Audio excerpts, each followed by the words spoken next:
I'm sailing up the River Nile to a realm that's existed since the dawn of time. A place ruled by pharaohs, black pharaohs. But they weren't Egyptian.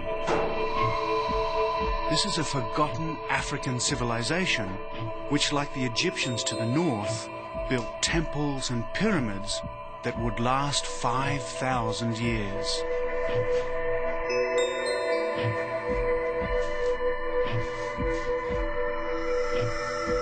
So my journey takes me 1,000 miles up the Nile, deep into a desert where temperatures soar to 120 degrees.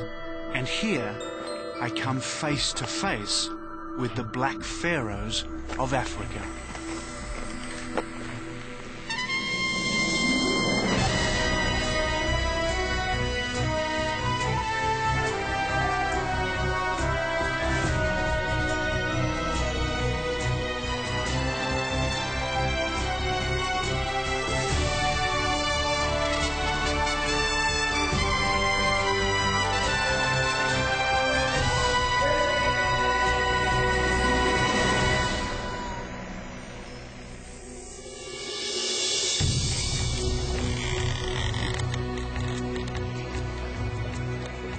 Hello, I'm David Adams, and this is the Sudan.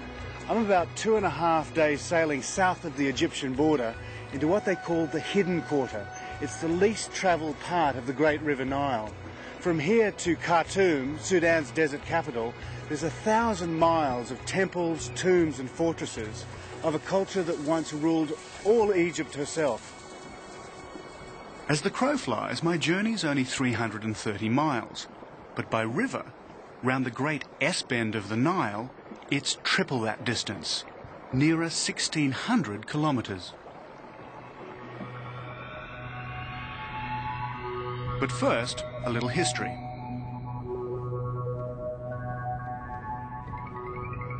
Nearly 3,000 years ago, in the 8th century BC, Shabaka, king of Nubia, conquered Egypt.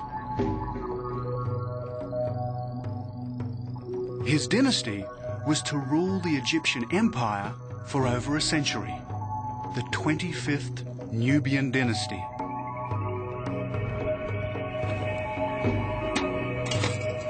And Shabaka was black.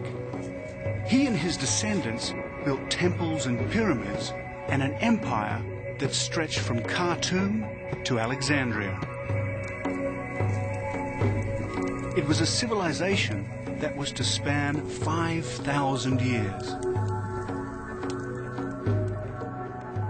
So to go back to the roots of this ancient African empire, I'm sailing up the Nile in the most traditional of ways.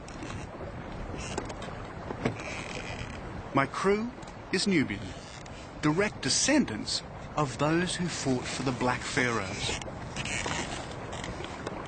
And I'm sailing on a felucca, a boat little changed in 3,000 years, ideally suited to what's a very user-friendly river. And what makes the Nile really navigable is that the flow goes one way towards Egypt and Alexandria, and the north wind goes the other towards Khartoum. So boats like this can navigate up and down the Nile at will. The Nile is Sudan's lifeline. 60% of its waters rise in the Ethiopian highlands and flood down the Blue Nile to bring nourishment to its fertile banks. But it's a very thin lifeline, a green strip extending only as far as the Nile waters can reach. Barely a mile from its banks are the scorching sands of the Nubian desert.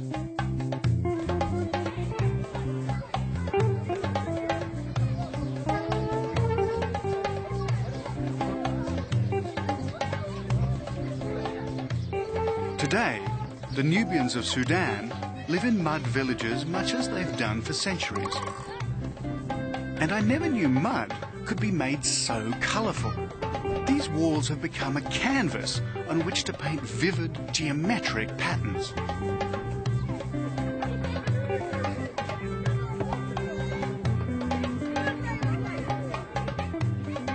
Again, I'm going back in time. These villagers' ancestors would have once lived under the rule of the Black Pharaohs. Provided they paid their tribute and worshipped the ancient god Amun-Ra, the pharaohs would have been benevolent. If they'd defaulted, they would have incurred the pharaoh's wrath. Today, the villagers are Islamic, and in true Islamic style, they extend a welcome to all strangers. They really are incredible, these buildings. You'd think you were in Mexico with all the painted adobe houses there, instead of right in the middle of the Sudan.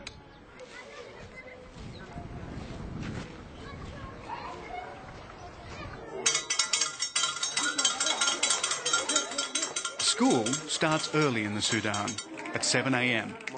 And as Westerners seldom pass this way, the school teacher grabs his opportunity. He wants me to tell his students about my home country, Australia. أشهر المدن في أستراليا مجاهد سيدني Sydney? Sydney. Yeah, that's where I come from, Sydney. قال بونت ثاني Do they know this one? Yes. This is the, okay, it's got big ears, okay, like that, and a very big tail. Yes.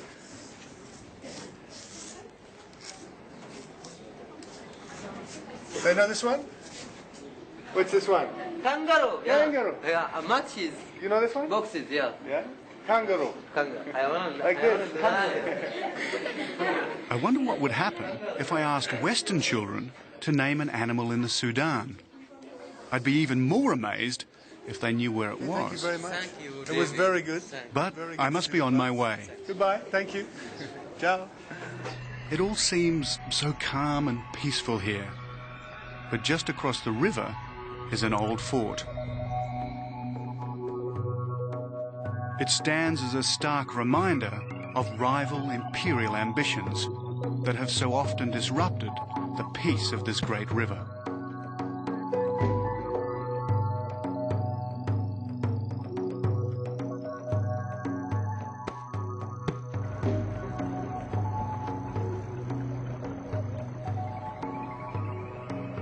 And here's another monument, a temple built by an Egyptian warrior, Amenhotep III, great-great-grandfather of Tutankhamun.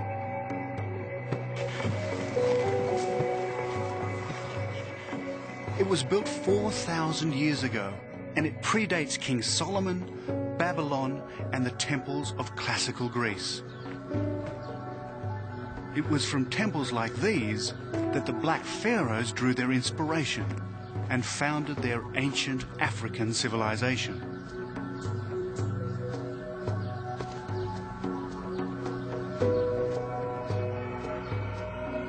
Walking amongst these columns and fallen masonry, you can't help but admire the workmanship.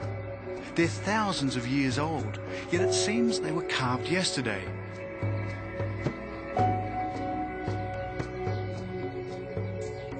And where are the tourists?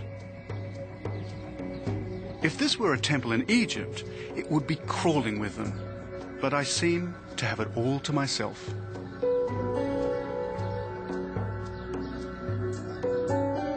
In Amenhotep's day, this was an imperial outpost marking what was to him the ends of the earth. Behind was Egypt, the known world. Beyond was Black Africa and the Nubian province of Kush.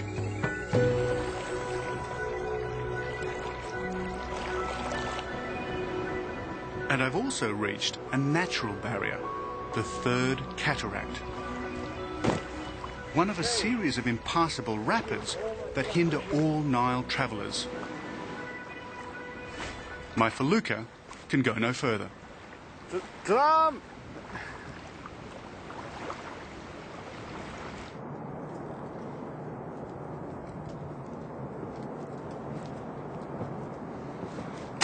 And as if to rub in the